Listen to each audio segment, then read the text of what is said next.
Harry J. Anslinger, Commissioner of the Federal Bureau of Narcotics. The Treasury Department intends to pursue a relentless warfare against the despicable, dope-peddling vulture who preys on the weakness of his fellow man.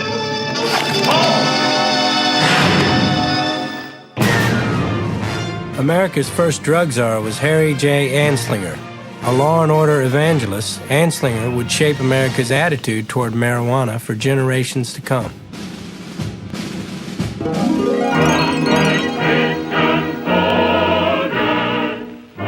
Like many Americans, Anslinger was a prohibitionist. These morally correct citizens sincerely felt that progress could only be achieved by controlling the depraved impulses of the masses. Swordfish.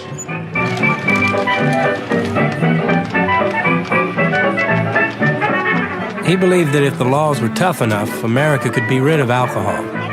Put enough people in jail, and eventually the public will learn to behave. And he applied this same philosophy to mounting the government's war on drugs. Special Treasury agents are part of a massive force created solely to control the traffic in narcotics. You got any merchandise obtained in Canada or abroad? No. Have you any liquor? No. Get out of the car and let's take a look at it.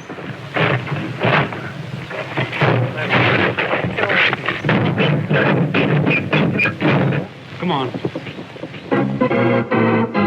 Move over, J. Edgar Hoover. Here come the agents of the Federal Bureau of Narcotics. Like J. Edgar Hoover, Anslinger posed for the cameras, creating the impression he was smashing one major dope ring after another. But he found out pretty quickly that policing 48 states on a depression-strapped budget was impossible.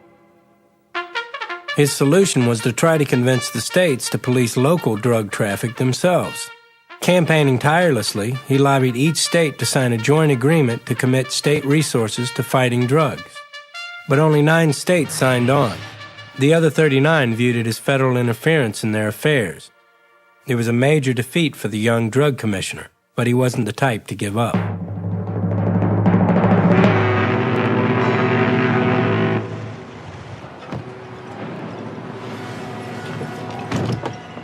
Meanwhile, marijuana, carried by West Indian sailors, arrived in port cities like New Orleans. Known as muggles, tea, or reefer, it was popular with the jazz crowd because it made music sound so good. From here, musicians carried it up the Mississippi to urban centers in the north. Have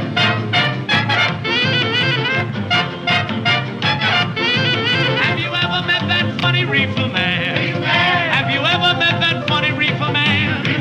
If he says he swam to China, wants to sell you South Carolina, then you know you're talking to that reefer man.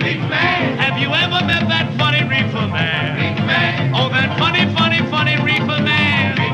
If he trades you dimes for nickels, he says watermelons are pickles. You know you talking to that reefer man. Or have you ever met that funny reefer man?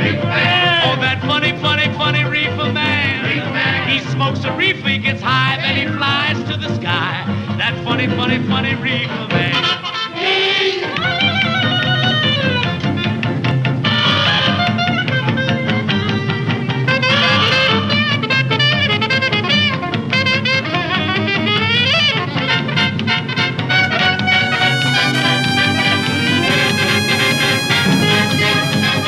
With marijuana showing up in the big cities, Anslinger realized it might be the answer to his problem. If he could persuade white America that marijuana was a deadly menace, frightened voters might push their state legislators to sign on to his Uniform Narcotics Act.